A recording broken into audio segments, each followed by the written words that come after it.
Hello and welcome to ABW Radio Live. I am your host, Kris. It's a North London derby day, so we've got plenty to discuss. Sorry, I just realised I was sat on top of the camera there, so apologies for that if you got a bit too much of my face. I'm joined today by Karl and by Jason. Good afternoon, people. Hello. Hello. Hello. I was waiting there, Jason. It's like, Christ, he's topped himself. He can't handle it. He's gone. Hello. Right. Let's get straight into it then, gents. I've got a couple of rants today, so I'll hold them back because I think we need to take it slowly and build our way up to a big climax, said the vicar to the schoolboy. Jace, let's start with you. You watched the game with the Triangle Gooners, I believe, in North Kakalaki. Did. How did you see it? I'm going to rely on you two quite heavily because I did miss the first half. I'll explain why in a minute. So, how did you see it? It was a good atmosphere. It was a really early start for us over here on the East Coast. So I was up this morning at 6:15 a.m. and I was at the pub at about 6:50. So it was good. We actually had a pretty good turnout, obviously, for North London Derby, an early start on the East Coast, and a big shout out to everybody on the West Coast. A good buddy of mine, Loose Footballs, as well as our own OG. Kickoff was at 4 a.m. for those guys, so quite early. Yes. Big shout out to all the Gooners on the West Coast of the U.S. and of course over in Asia who probably are viewing this very, very odd hour. So it was really good. We had a good cracking atmosphere. Pretty much it was the regulars there. There were about 35 to 40 of us in there, just spewing hatred at that team from infield. So it was nice. Other than that, once the game kicked off, I think we started off a little flat, and it took us a little while to find our feet. They had us on the back foot coming out really early on, and as much as we don't want to give that lot any credit, I think they're extremely well coached. And Mauricio Pochettino is probably one of the better managers. Too bad he's just stuck at such a mid-level team, because I think if he actually had good resources and a board that would actually probably support him the way he wanted to, instead of the way Daniel Levy wants to run his own show, then I bet he'd probably do really, really good things. But luckily he's at Tottenham and he's not doing really good things with them.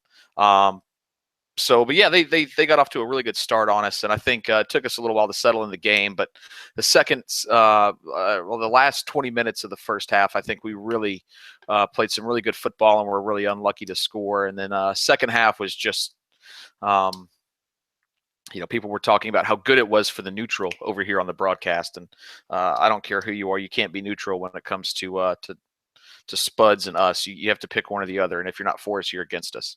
So I think the second half was really tough. We really played some really good football at times, and we played some really bad football at times. So it was a typical North London derby. The form book does go out the window, as they say. And is it a fair result? No, because we always deserve to beat that lot. And I think we did get really unlucky today with Theo's shot going off the crossbar. Wobie's chance he should have had a better time with. Some really poor refereeing as well from Clattenburg. Let's not forget. For Clattenburg, it wasn't the North London Derby. It was the Mark Clattenburg show, featuring Mark Clattenburg, guest starring Arsenal and Tottenham. So he made sure that he had his voice heard today. All over the pitch, because I think they got away with some egregious fouls, a lot of repetitive fouls. I know Victor Wanyama, I don't even think he had a card, and he got away with like 8 or 9 fouls. So it's after you take the two teams out of it, and do you take a point today? You'll pull away with a point. Still keeps you towards the top of the table. We didn't drop full points, but after yesterday's results, I think we really missed an opportunity to sort of take the league by the horns. Yeah, very succinct. Like it. Karl, give us your thoughts. I presume you were gutted you couldn't be there today, but what was your sort of overall feelings, both sort of at the end of the first half and indeed at the end of the game? Is it more of a disappointment? Is it sort of you can never judge these games as a one-off because they're so unique? How would you see it? It's always a disappointment when we don't beat them.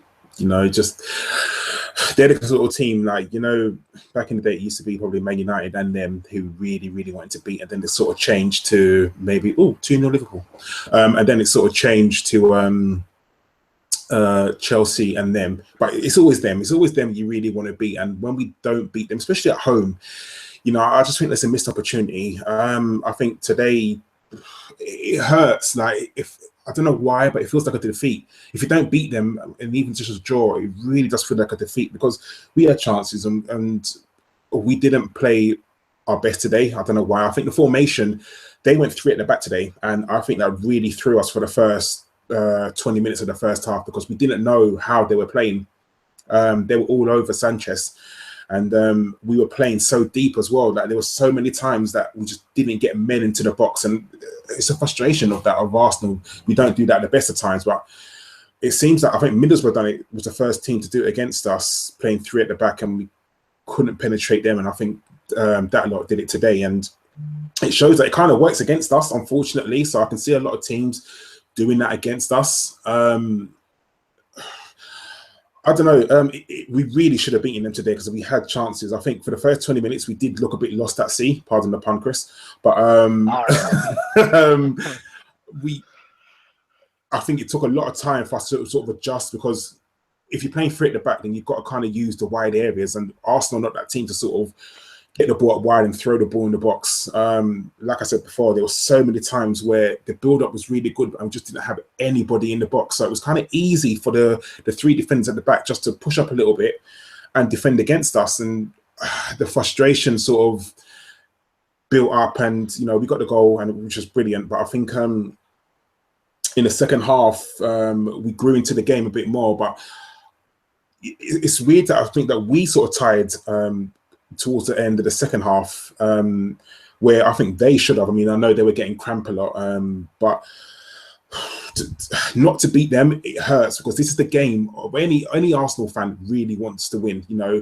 Forget the Man Uniteds and the Chelseas and the Liverpools. That this is the game where we really want to beat them. And I think it would have been good to beat them today, because we could have put an end to their unbeaten records. And I know they're not going to go 49 games unbeaten. I know this, but the fact that we could have stopped it today, and I think that was a missed opportunity for us. Agreed. Should say at this point, thank you to those of you joining us in the chat box.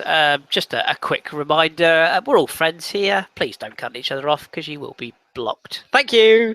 That's my nice little piece done. No, seriously, guys, chat away, but just respect each other's opinions. Thank you very much. Right. As I said, I missed the first half. I had a game with my Sunday League team this morning, which was a little bit more successful, luckily. Hey. So I am very much in the dark with the first half. So, Jace, what was your sort of thoughts? I hear Theo hit the bar. I heard that I predicted Cos first score, and I hear that's been cruelly taken away from me. So what was the sort of things that you picked up on from that first half performance? Yeah, in the first half, like I said, we started out really flat and really slow, and there were some times when they were able to get down the wings. Specifically, we just conceded a lot of possession, a lot of sloppy passing. They were able to get some crosses in. We didn't really close down well on the wings. It was really, really unfortunate. We allowed them a lot of space and to get some crosses off, and we were pretty lucky. Harry Kane had a header that came in that he just hit wide. And I think if he had been in form, it probably would have gone in. I think it missed the post by about a foot. But then we started to finally grow into the match and started to complete some consecutive passes. I want to say early on, I will say there were some positive signs from Coquelin and from Xhaka with some decent breakup play and some decent interceptions. And I think they really sort of kept us in very early on, but our midfield was overrun really, really early. Obviously, they were able to get it at Monreal as Iwobi. Sort of his youth is starting to show, just not knowing exactly where to be when, especially when we don't have the ball. Just a little bit of inexperience. I think it'll sort of come to him as he matures and grows, but right now he just doesn't quite have it.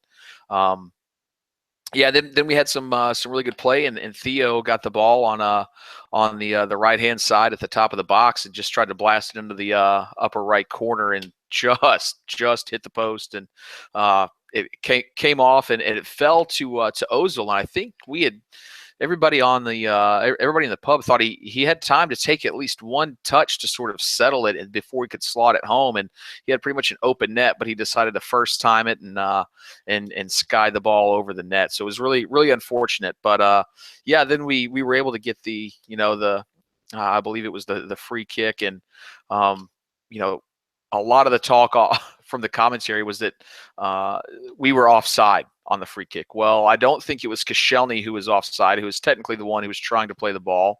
I think he was on. Plus, we never touched the ball. Obviously, it was a picture perfect header from Wimmer. It was really good. Evidently I didn't know that we had a double agent over there, so it was really good to see. But yeah, unfortunately, Kris, it will go down as an own goal. Koscielny never touched it. But it was a break that we needed, and I think the break that we deserved, because we were really good in the latter part of the second half, and I think we deserved to be up.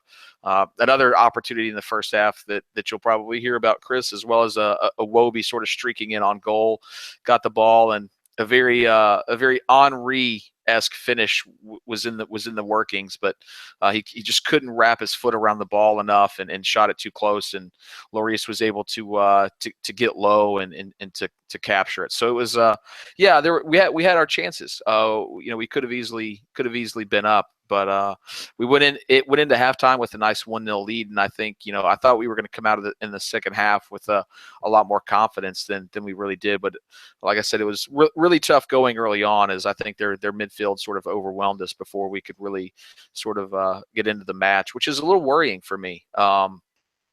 It seems with these early matches, we do tend to struggle really early on. And I don't know if it's the time or not. And I'd love to ask Dom sort of his thoughts on possibly, coming from a military background, we always say, train how you fight. And if the military is, the Army's going to do a mission at 2 a.m. in the morning, then we're going to train at 2 a.m. in the morning to be prepared for it. I understand, we have schedules and routines, and I think we need to put ourselves in the routine of sort of training around when our game time will be. I think that would help. That would keep us crisp and fresh at that time. The bodies would be used to it instead of having to do these little one-offs, earlier on in the day. Obviously at night it's a little different, but specifically these early kickoffs are, I think, the ones that give us trouble, because I don't think our record's the greatest, and I don't think we're terrible at them anymore. But I think we could be doing better, and we could be doing more to get better results from this, because like Karl says, it's a little bitter. It's pretty bitter today, knowing that we could have gone top of the table, could have beat that lot from just down the road, and we sort of just we let them sort of steal 2 points from us today. It's a good sum up there. I will catch up later on. I was listening to it, but obviously you don't really get the full picture when you're listening. So yeah, it's a bit of a tough one. Karl, when you just sort of summing up the performance as a whole, when you look at this today, did you feel like we ever hit our optimum level? Like, were there periods of play where you went, yeah, that's the Arsenal I've seen for the last few weeks, or do you feel like we got to that stage today where it's just like maybe the legs ran out a bit, maybe the sort of the how can I put this, the spectacle of the day got the best of the players? Towards the end of the first half, yeah, it was brilliant. Arsenal, our passing was crisp. We was making runs, we was moving about. I think we kind of got used to the them lots formation. But I do think tired legs definitely showed today. We wasn't the Arsenal that we're used to, that has been for the past like 6 or 7 games. For me, I think if you can't get hyped for a derby, then you can't get hyped for any game. I'm sorry, that this is the game that you've got to put your all into. And for me, I just think that there were some players, I don't know, it just didn't seem like they were up for it a little bit. For a derby, you should be putting your all into it. You should be, I'm not saying flying into tackles to get yourself sent off. I'm not saying do that, but a little extra bite in your tackles. And there were so many we didn't win any second balls. I can't. Yeah. In the first half, there were so many second balls that we just didn't get to, and I just think I'm looking at. I'm as a spectator, I'm looking at that and I'm thinking, come on, guys, like win the second ball. The ball would bounce and then it would always go to one of their players, or they would jump for the ball and we wouldn't run after the ball where they would. And I think to myself, like, you've got to do better. I know it's easy for me to say this and like I'm not there and I haven't been training, I haven't been flying about and like I'm not tired like them. But I think to myself, if you can't get hyped up for this sort of game, you can't do it at all. And just only towards the end of the first half that we looked good, and then it sort of we just crumbled. I think once they got their penalty, it almost seemed like we got scared a little bit and we didn't really go for it. We didn't really like go at them. Like it's just like Jason would have seen. The second half, we tried to play more, but then again, just the second ball, we couldn't get to it. It's almost like we had playing with reins on. Like we was holding back for some unknown reason. And I know you can blatantly tell that Xhaka was told not to fly into any tackles and to calm down. You could tell that was told to him in this game, because I can't think of once where, you know, he had a brilliant tackle or he flew into someone. So you can blatantly tell he was told just to pull it back a bit. Coquelin was his normal self. He was flying to tackles. He was on it. Even Theo Walker had a bit of a bite about him. You know, there was a time between him and Vertonghen, another little square up, and that was the only time in the game. Like for me, that's brilliant. I want that in the whole game. I want like players to be squaring up to each other, like to not fighting obviously, but you know, to really be in each other's faces. And it just didn't seem like that today for some unknown reason. We was held back, and I just think in these sort of games, you've got to go for it. Like you can't be holding back, especially like as Jason said, we had a chance to go top of the table, especially with the Man City result yesterday. But I don't know, I think we definitely looked maybe just a little bit tired today, and hopefully the players who are not going to international duty will get a little rest and come back fresh for Man United after the break. Yeah, I do actually just want to make a quick point on before we go into the goals and stuff. Make a quick point of this tiredness thing. I've heard a lot of experts, I'm doing that in inverted commas for those listening on audio, say that, you know, they're professional footballers, they do it for a job. If I don't go to work, I get sacked, blah, blah, blah, blah, blah, blah, blah. Yes, okay, fine. I get that. I understand. People don't seem to grasp the concept of the fact that a professional athlete can get tired mentally as well as physically. And it pisses me off when people constantly say, oh, they should be able to run 54 games a week. Oh, come on.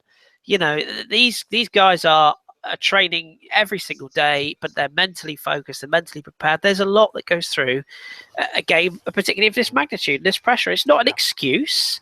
Liverpool, fuck off, Scouse cunts. You know, it's not an excuse. I'm not saying it's a reason. I'm just simply saying that look at Spurs, for Christ's sake. You know, they've been, as much as it pains me to say it, they've been great this season, and they've run out of legs in recent weeks, and they've run out of they've had mental fragility, I think. And yeah, you can't run for 90 minutes constantly. No. And you think, yes, they're training and they're traveling also takes it out of you. I mean, I know they only went to Bulgaria, but definitely they've flown to Bulgaria. They probably got back Wednesday morning maybe, and then back to training on Thursday and training again Friday, training again, well, probably light training yesterday. You know, it definitely takes it out of you. You can't, just like we go to work every single day, we get tired. By the end of the week, we're shattered. So it's exactly the same for them. Yeah, I agree. I have to say, it's not an excuse. Before anyone jumps on it, it's not an excuse.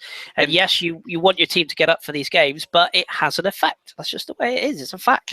Can we also mention those same cunts who were saying that about their professional athletes are typically probably some of the laziest people at their office? Yes, or indeed people like Robbie Savage, who has a habit of saying how, you know, he ran for every day of the week and he kept playing and he could play over. Yeah, Robbie, you played for who? Sorry, Blackburn, Birmingham. Those powerhouse clubs where the pressure is really on 24/7. Bollocks, you mongrel. Anyway, so let's talk about. Well, we covered the own goal, I suppose, but let's talk about the second half where it maybe went a bit wrong. Actually, just before I say that, Francis Coquelin's celebration, I have seen that. I love that guy. I don't care what anyone says. I love him. I think he's fucking brilliant. He's like a fan on the pitch, but with a lot more talent. I love it. But yeah, what about the penalty? I've seen a few people say it was soft. It was, it wasn't a penalty. I'm sorry. Listen, I'm as biased as anyone. I fucking hate Spurs. That was a penalty. I don't care what anyone says. It's a pen. And if it's at the other end, we're all livid. Jace, why do you think Cos made the challenge? And more importantly, why did we not stop that move at source? That's a great question. There's a lot of times when we could have asked ourselves why we didn't, close down a little sooner. Why didn't we, we come out a little sooner? I think Kos made the tackle because I think we were defensively shaky today. There were times when the ball got in the box and I was just like, here it goes, like we're going to concede. But I think that was sort of mentally on the players. I think he was just so worried about not allowing him any more space, and I think he played Dembele played a slightly heavy touch that probably Kos thought he could have got to, and he couldn't. And he gave the referee a decision. I personally think it was soft. At the same point, I 100% understand why it was given, and I also understand that we can't put ourselves in that position. And if the same thing happened to us, we'd probably be saying, yeah, it's a dead on pin. But I do think it was a bit soft. It was. I think Dembele was a little bit out of control. I think he was probably going a little crazy there, trying to just get rid of the ball, and Kos just stepped in at the wrong time. So, it's one of those things where it goes your way, you're more than thrilled, and you take it, and it doesn't go your way, and you find a way to complain about it. The problem was, again, and I said it with the Shaka red card, we got to stop giving the referees. We got to stop putting the decision in their hands. We shouldn't have to rely on him having a perfect call or seeing it perfectly, or giving a soft one, or it being a dead on pin. We got to stop putting that decision in the referee's hands, no matter who the referee is. Whether it's Mark Fame Hungry Clattenburg or Mike the Cunt Dean, we got to do a better job of keeping our heads about us in those little situations. Yeah, I do agree, and I have to say one thing as well with regards to referees. I say to my team on a Sunday morning every single week, I say it doesn't matter who the referee is. It doesn't matter what decisions they give. They will always make some crap calls, and they might make a few good calls. If you go win the game, the referee is completely irrelevant, and it's a very easy excuse to make. And don't get me wrong, I've ranted at referees in the past, and some of them are crap, but you have to just play to the game and try and put the game away, and then you don't have to worry about relying on referee decisions. Anyway, the mouth breather, he ran off like he'd won the World Cup when he scored his penalty, which was an appalling penalty, by the way. Oh God, that man's face! I just seriously, I just want to, honestly, yeah. I'm not going to say that because it'll be liable, but man's a cunt. Allegedly, yeah. I would quite happily throw darts of acid at his face, but still, he's just such. Do you know what I hate about him most? It's the arrogance. Like, he comes across as a really arrogant twat. Just hate him. Anyway, moving on. Karl, so 1-1. Did you? Obviously, I did see the second half, and I felt that. I don't know whether we got a bit nervous or whether we retreated a bit, but I never really felt, up until that last maybe 10 minutes where we did push them, I never felt like we were going to go again. Is that a fair comment, or do you kind of agree with that? Yeah, I'll be honest, I didn't think I think once we conceded, I couldn't see us winning the game, and that's the most annoying thing. Like, I genuinely couldn't see us winning the game because we just never created any clear-cut chances in the second half. Like, there was never... It just seemed like we did definitely tire in the second half, but it just seemed like we'd almost thought, okay, we've got a point out of this. Let's kind of make sure we don't lose this point, rather than going on to try and win the another 2 points.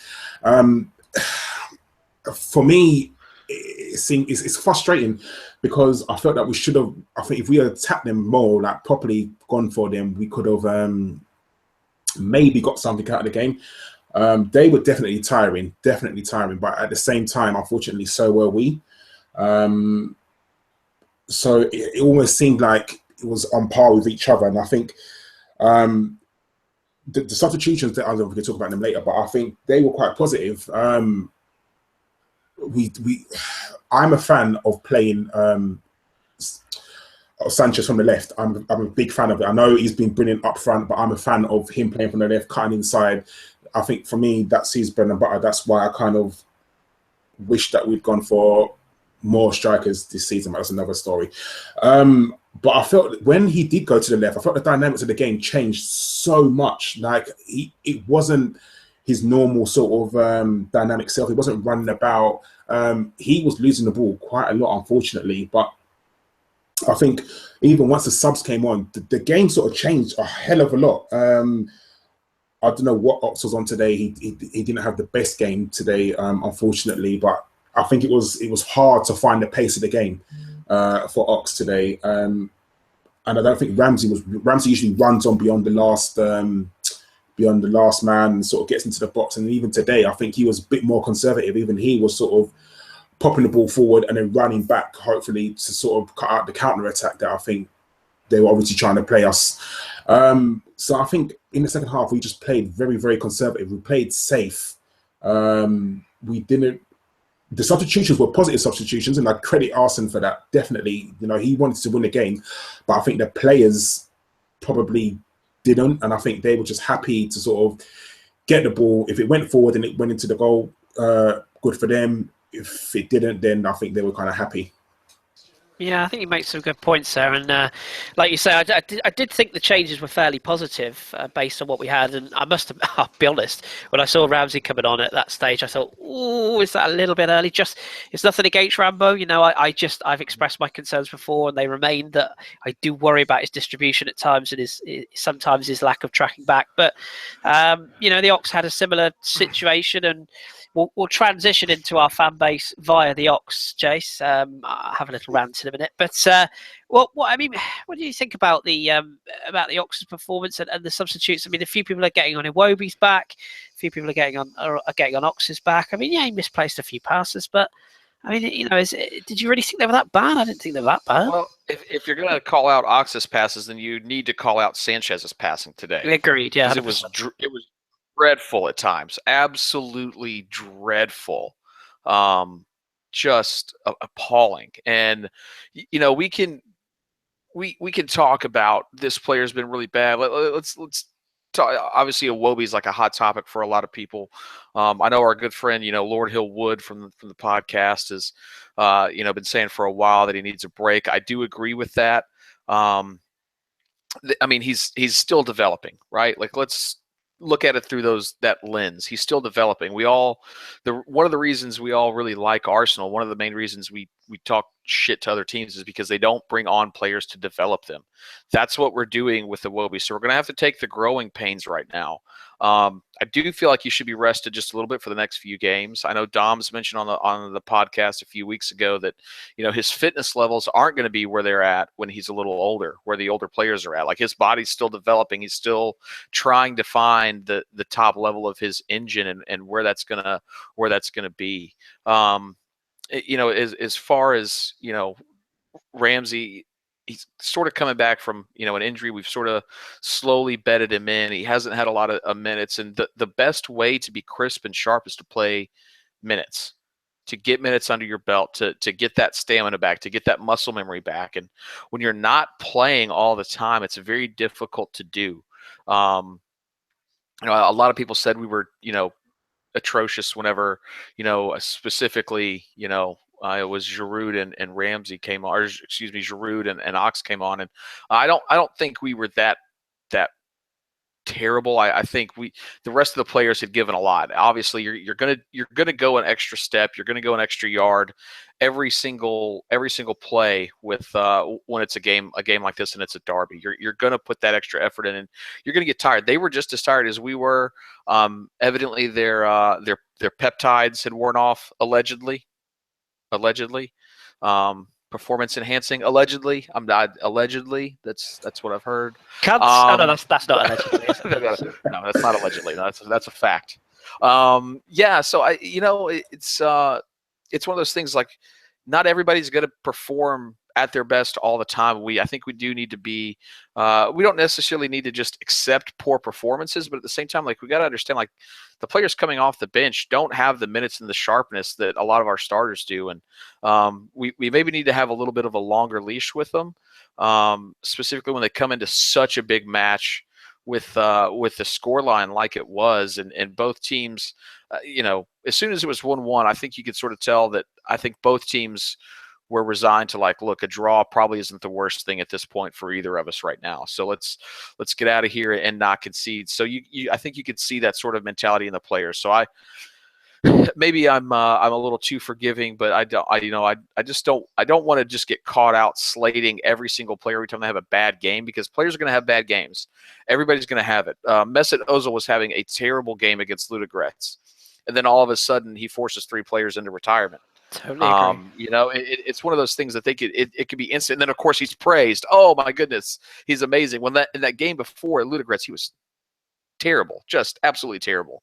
So let's it's going to happen. The main thing that we need to worry about is making sure that our players aren't having bad games from the beginning of the match, that our starters aren't starting to have bad games consistently as a whole. That's the one thing, and we can work on the form of a few players. But I do think that we need to, instead of maybe focusing on what let us down, let's actually take a look. I think Xhaka was actually extremely good today. He had a lot of really important interceptions. His distribution is I just absolutely love watching that guy pass the ball from deep, because it's almost pinpoint every single time. And if I had one criticism for today, it looked like he was a little sort of positionally unaware at times. I think that's sort of the knock on him today. It looked like he was letting a man sort of slide away from him every now and then. But no, I think you got to take a look at that. I do think Ozil was very good today. Had a couple of times when his touches let him down.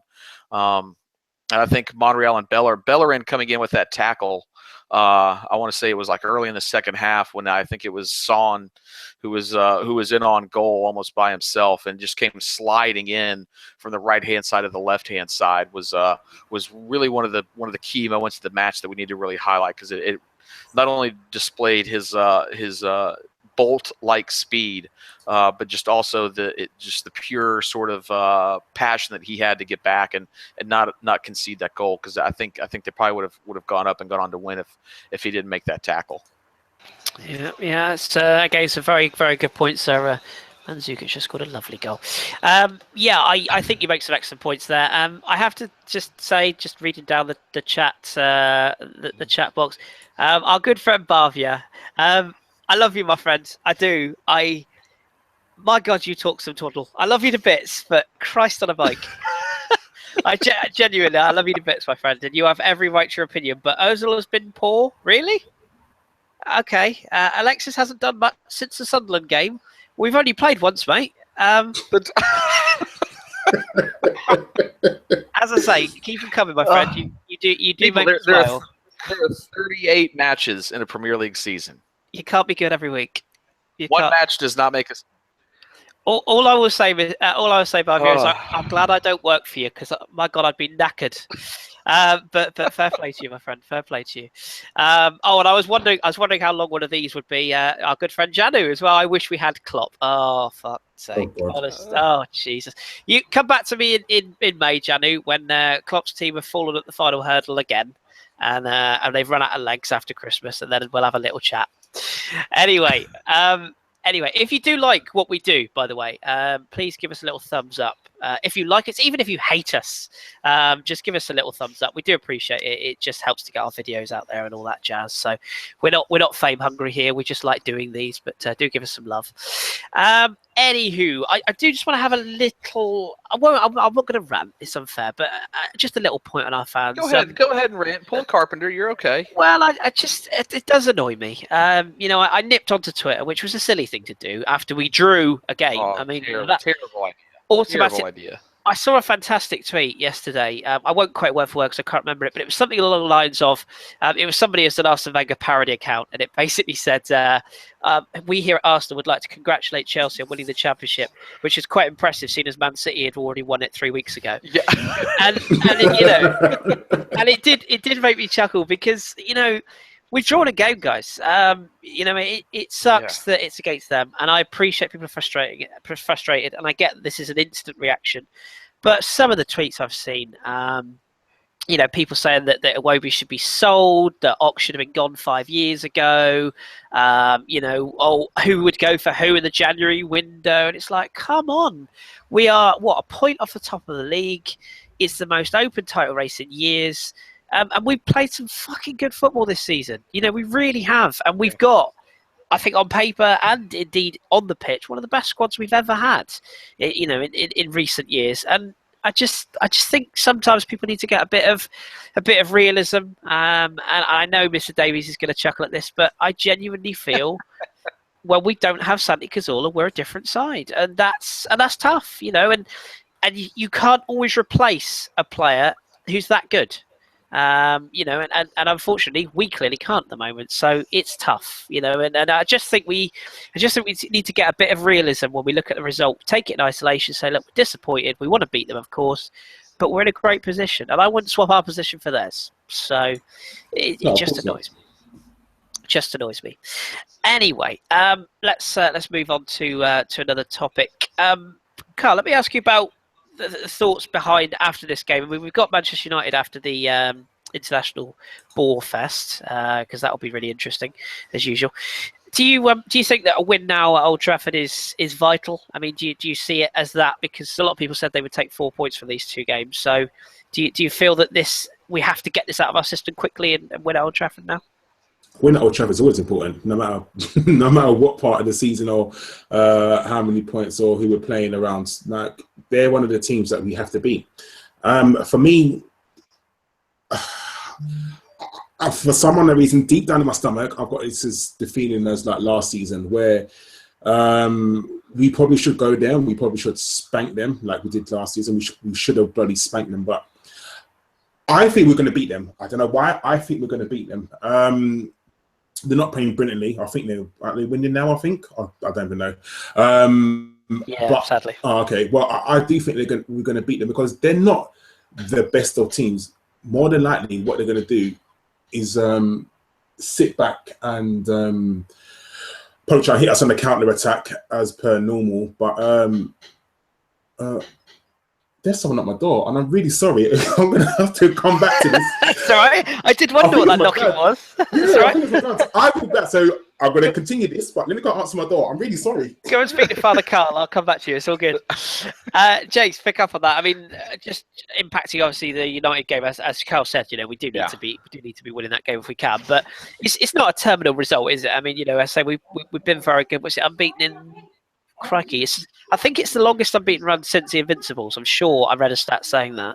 I think it's only. I think they said only one defeat in our last 20 matches, and that was at home to Liverpool. So, it's not bad, is it? I mean, it's no. Well, judging by the fan base, it's apocalyptic. Oh, of course, yeah, absolutely. As I say, you cannot draw games. That is, but he's back. I'm back. He's back. Do you want to finish your point, and then I'll come back to Jace?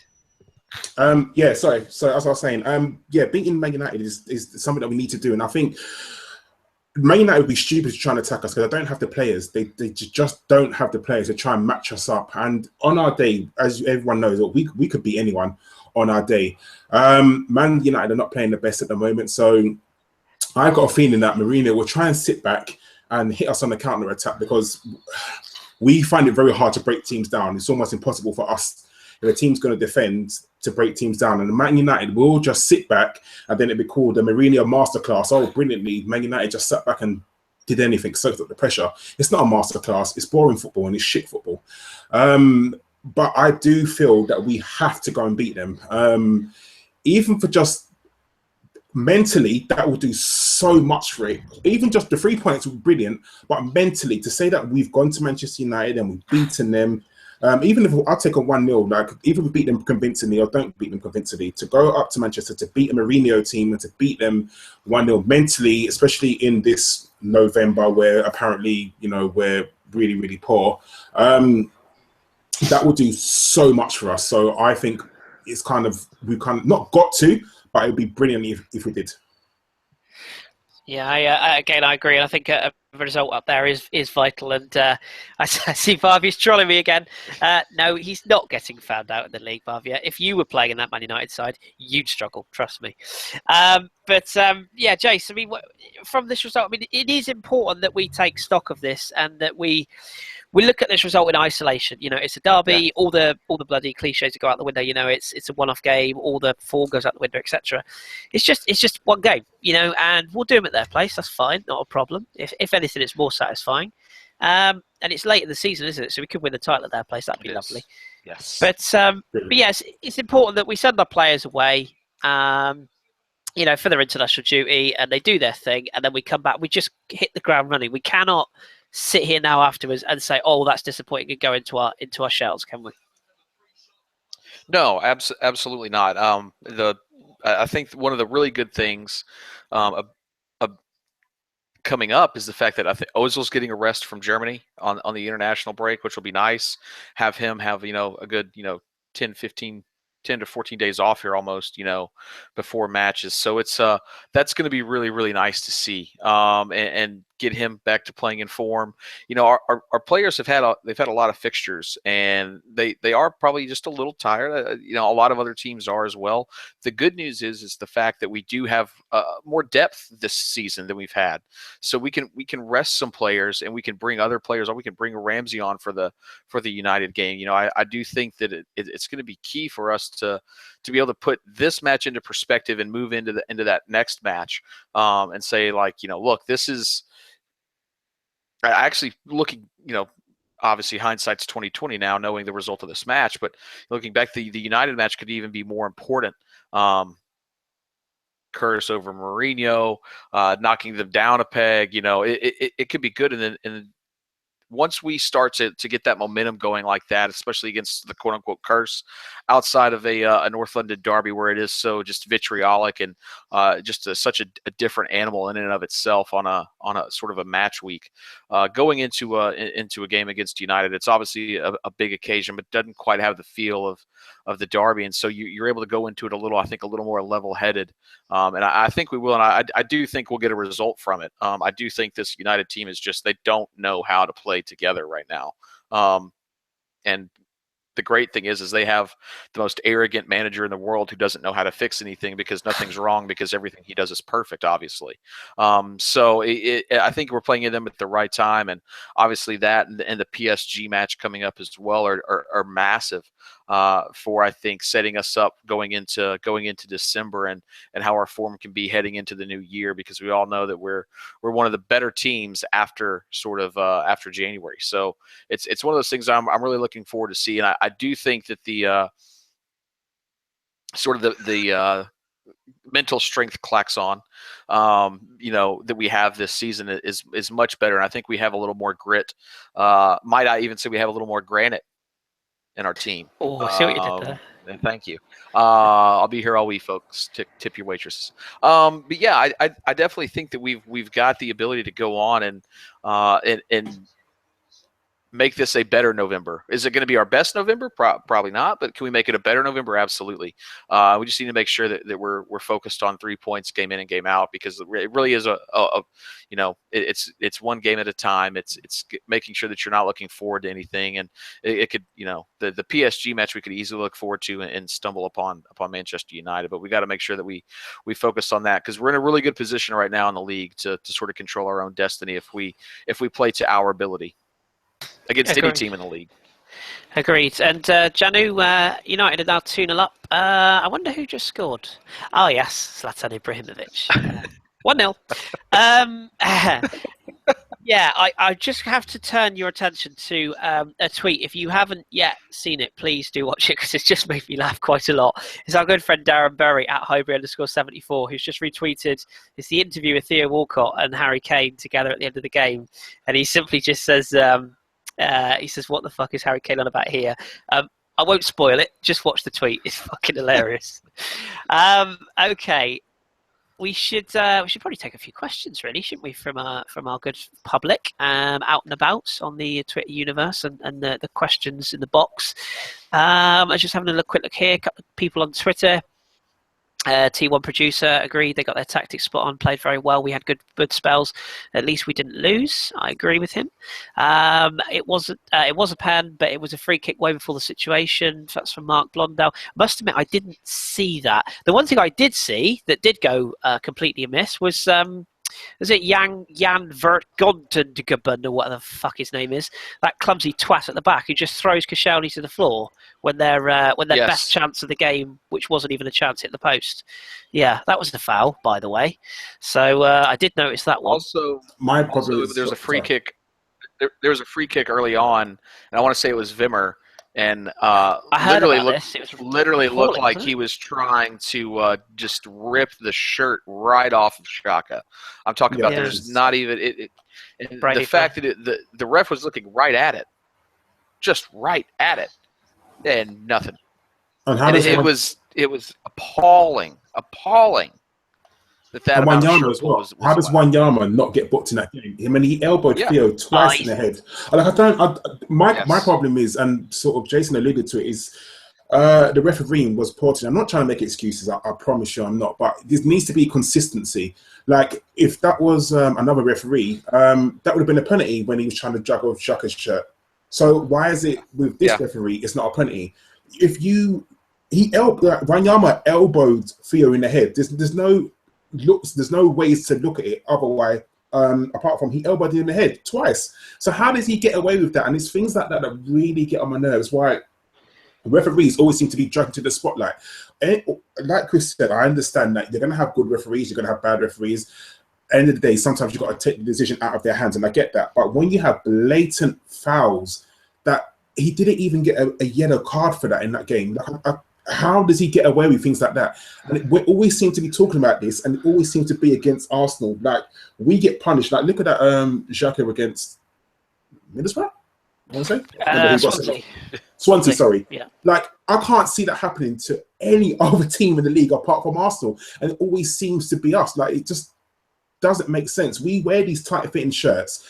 So people can't drag our shirts. And then when people are dragging our shirts, and it's blatant when it does happen because the shirt turns white when you drag it, I don't understand how they get away with it. It's just consistency. That's all we ask for.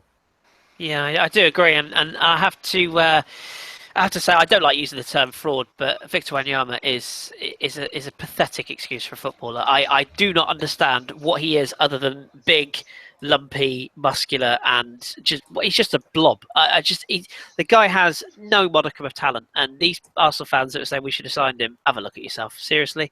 And by the way, how's that £30 million you pay for Moussa Sissoko working out? Twats.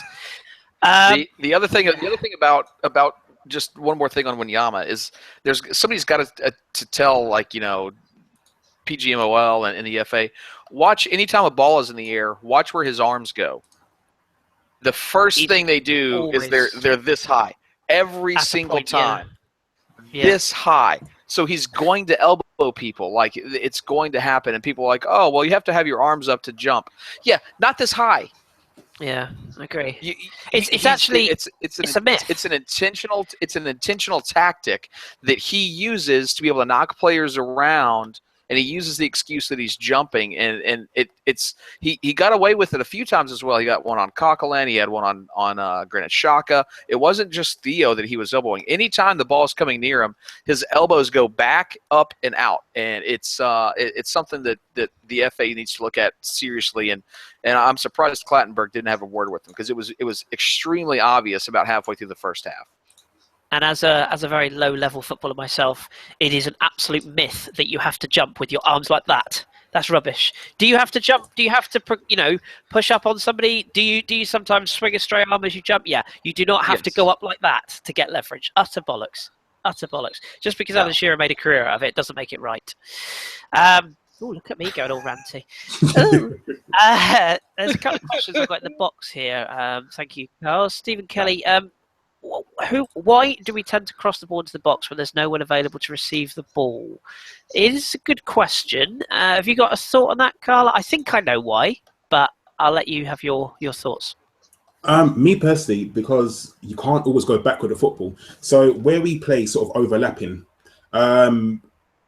if you run towards a byline and you've probably got a defender chasing you, the best thing to do is trying to get the ball into the box, and hopefully someone arrives late into the box. It's a frustration for me because, like we was talking about it in the WhatsApp group, there's never anyone in the group in the box, and it's always annoying. Like, all you want is someone just to be in the box, and these are the times where if you're going to put balls into the box, you need a Giroud sort of there to get the headers on. Like, Sanchez is what, 5'7", 5'8". I mean, he's got a fantastic leap, brilliant leap, but he's just never.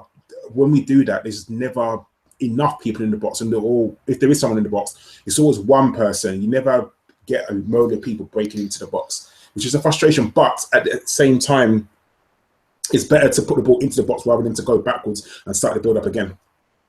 Yeah, I think exactly the same as you, to be honest. I think it's a case of we sort of try and do that, get the ball in early for somebody running onto it tactic, which is great when it works, but obviously when it doesn't, it looks like you've played it to no one. How often do we have somebody running in early? Not very. Yeah, no, that's a completely fair point. That's one of my few criticisms with Sanchez as a striker is he wants to be so involved and be on the ball so much that he doesn't get into the box enough. And there were some times today when I was just yelling because the only guy we would have would be like Theo, and he would only be like a foot inside the box at the far post. And it's one of those things. It's maddening. It's the Giroud ball, isn't it? That one where Giroud flicks it at the near post. That's the ball we're looking for, but it's no good if you haven't got a player running into that place. So, correct. Yeah. Tough one. Good question. But Giroud's shit, and we should never play him because he's just a tall, static Frenchman who doesn't do anything for the team, Chris. I mean, remember? Don't get me started. Don't get me started. Yeah. Oh, there's that good that forward Firmino. No, it's Firmino. Sorry, I know Man City won the title earlier, and then Chelsea won it yesterday, but I think Liverpool won it today. I can't wait for 6:06 tonight on Radio 5. You get the Liverpool fans like, yeah, I totally buy it. We're going to win the league. We're going to win the treble. We're going to win the quadruple, even though we're only in 3 tournaments. Fuck it. Oh, give me a break, you scouse binder. They would say that they're going to. They would still say that they're going to win the quadruple because they can't count.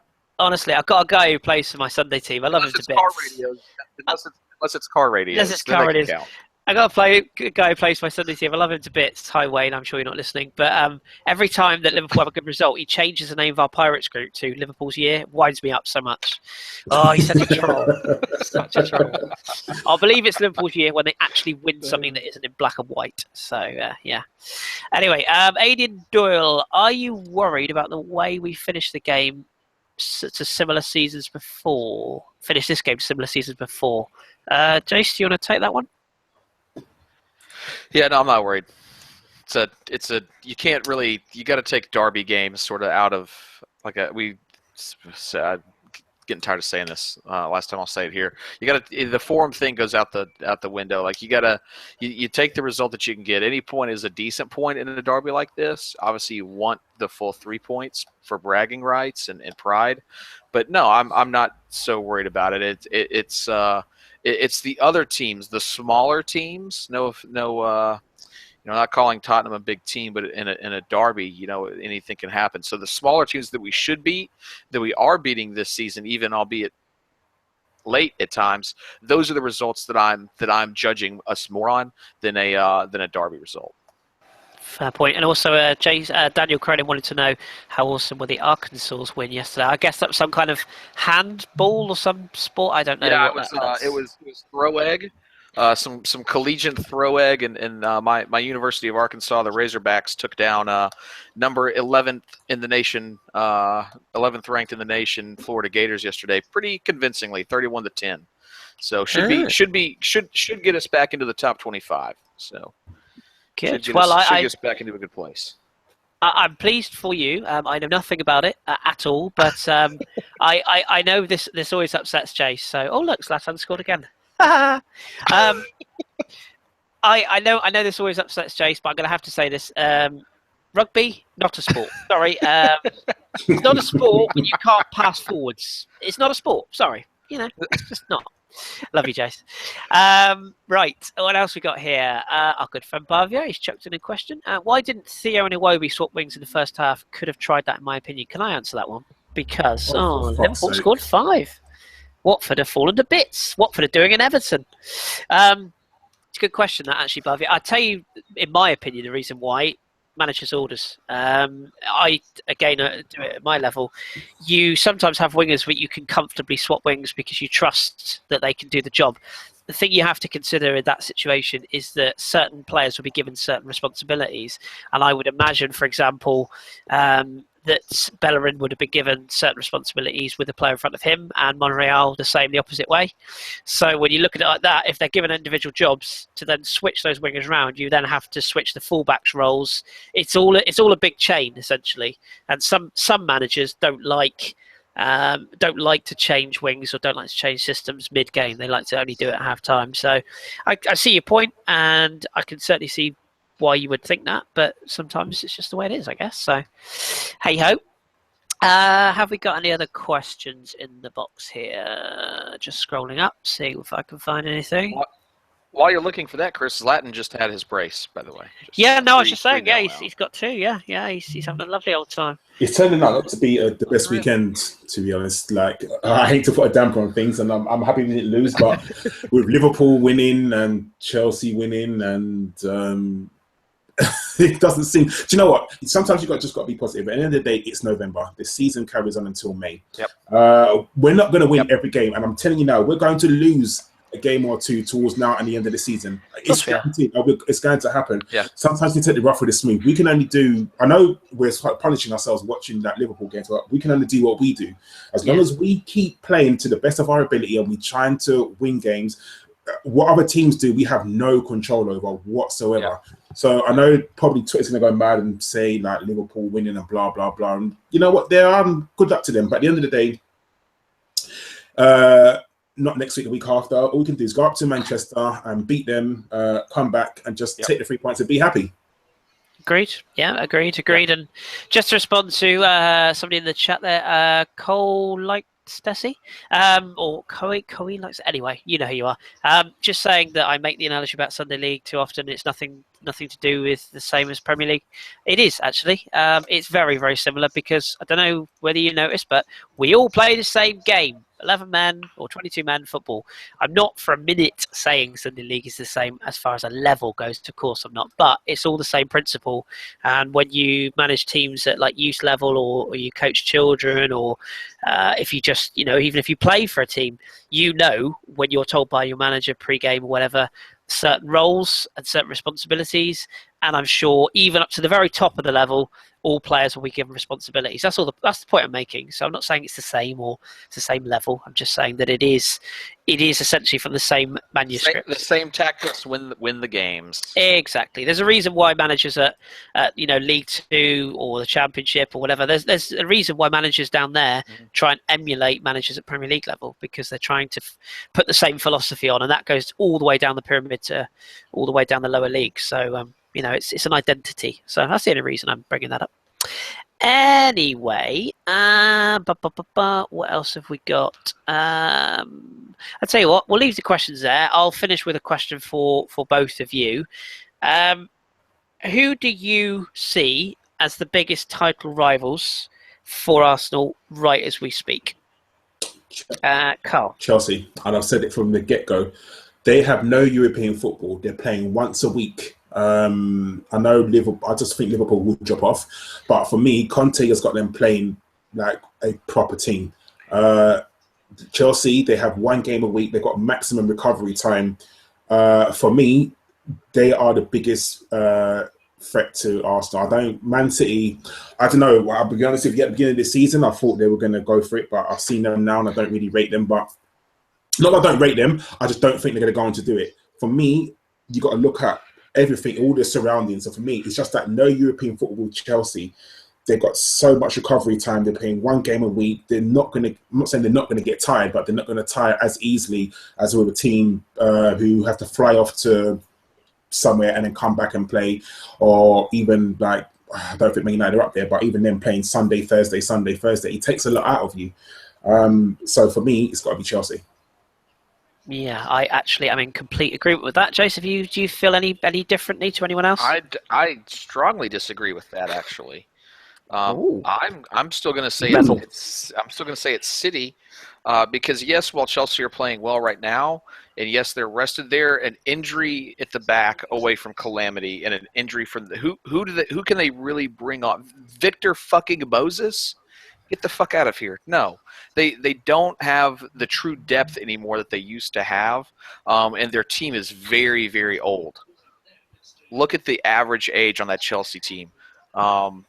It's yeah. I think that they're still gonna be, I think, top four. They'll finish top four in the end, but I don't think they're true title contenders. I'm still much more worried about City, because I think they've got a good recipe. They've got a good mix of experience. They've got a good mix of youth, and I think Pep knows how to get the most out of his players, even if his players' minds are sort of wandering. And I think we saw that at Bayern. He still is able to sort of pull good performances out of them and get full points. So I'm more worried about City than I am Chelsea. Fair enough. I must admit, I'm with you, Karl. Chelsea's the one for me. And for all those people that are waxing lyrical about Liverpool, that almost rhymes. Hull City, Swansea, and out of sorts Manchester United at home, which they didn't beat, West Brom, Crystal Palace, and Watford. I mean, they are some serious powerhouses. So, credit where credit's due. That's some serious flat track bullying right there. But yeah, God bless them. I hope they all find work, which they won't. Anyway, I think we will draw a line there, because I don't really have anything else to say, and I've got to go out soon, so that's what I'm going to do. But thank you very much for joining us. We appreciate each and every one of you every single week. We will be back after, what's our next game? PSG, I guess, is it? I think. No, Man United. Man United, then PSG, isn't it? So, and we've got a little break now. We've got the old international Bore Fest. So yes, look forward to your break. Try and switch off from all the negativity, people. Try and enjoy things. And yes, we will be back soon. So my thanks to Jace and to Karl. We appreciate your time as always, gentlemen. Pleasure as always. Yeah, but I'm going to go ahead and also I'm going to plug Drew's blog Plug away. At the Berkey Blogs about our forum in November. Really, really good read. So go check at the Berkey Blogs and go check our good friend Drew, who's American over here with me. Go check his blog out.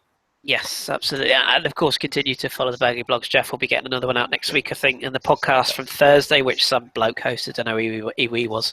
And yes, and the reason Danny wasn't here, by the way, today is because he's a lazy shit and he's probably not out of bed. You all know it. I'm just confirming it. So it's just the way it is. Right. So that was a Bergkamp Wonderland radio show. Fun got my teeth in. Thank you very much for joining us. We appreciate it. And we will return after the international break if you're all still awake. We'll keep it Arsenal till then. We'll speak to you very soon. Bye-bye. Take care.